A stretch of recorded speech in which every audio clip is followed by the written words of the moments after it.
Pada 2025, ekonomi Bali diprediksi tumbuh 5 hingga 5,8% dengan penopang utama adalah pariwisata.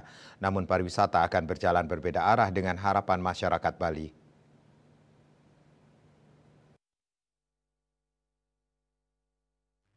Deputi Kepala BI KPW Bali, GA Diah Utari menyampaikan triwulan 3 2024 tumbuh 5,43% lebih tinggi dari triwulan sebelumnya dan rata-rata lebih tinggi dari perekonomian nasional yang tumbuh 4,95. Pada 2024, diprediksi ekonomi Bali tumbuh 5,1 sampai 5,9%. Pertumbuhan ekonomi Bali masih ditopang sektor terkait pariwisata yaitu sektor akomodasi makanan dan minuman Akmamin yang tumbuh 12,25%. Meski pertumbuhan pariwisata penopang ekonomi Bali terus berlanjut, namun ada sejumlah tantangan yang perlu diwaspadai yaitu ketergantungan ekonomi Bali pada sektor pariwisata sangat besar. Ketimpangan antara Sarbagita dan non-Sarbagita dan perkembangan digitalisasi terutama sistem pembayaran berkembang pesat namun belum diiringi tingkat literasi yang baik. Berdasarkan data Badan Pusat Statistik BPS Bali, kunjungan wisatawan mancanegara ke Bali mulai menginjak angka jutaan sejak 1994 dengan jumlah 1.030.944. Sebelum tahun itu, kunjungan wisatawan ke Bali per tahun hanya berkisar ratusan ribu. Puncak kunjungan wisatawan mancanegara tertinggi tahun 2019 yang angkanya mencapai 6.275.210.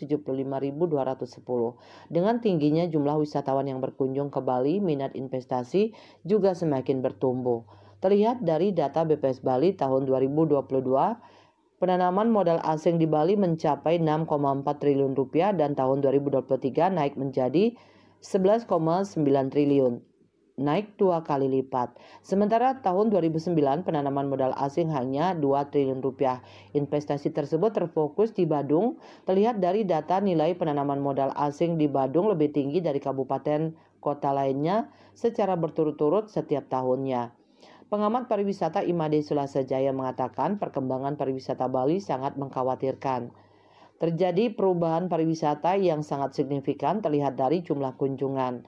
Kedatangan Wisman ke Bali tahun 2019 berjumlah 6,2 juta, sedangkan sampai September 2024 jumlah kunjungan 4,7 juta. Meski jumlah kunjungan belum pulih, namun dampak kemacetan lalu lintas sangat terasa. Selain itu, dulu kedatangan Wisman kebanyakan bergrup sedangkan saat ini kebanyakan sendiri-sendiri. Salah satu penyumbang perubahan itu adalah kebijakan pemerintah. Kebijakan pemerintah sangat berpengaruh terhadap perubahan pariwisata Bali, termasuk permasalahan yang terjadi di Bali saat ini. Namun perubahan yang terjadi tidak diantisipasi dengan kebijakan untuk mengantisipasinya. Keadaan ini jika dibiarkan, menurutnya bukan hanya wisatawan yang menjadi tidak nyaman, tapi masyarakat lokal pun akan merasa tidak aman. Bali Post melaporkan.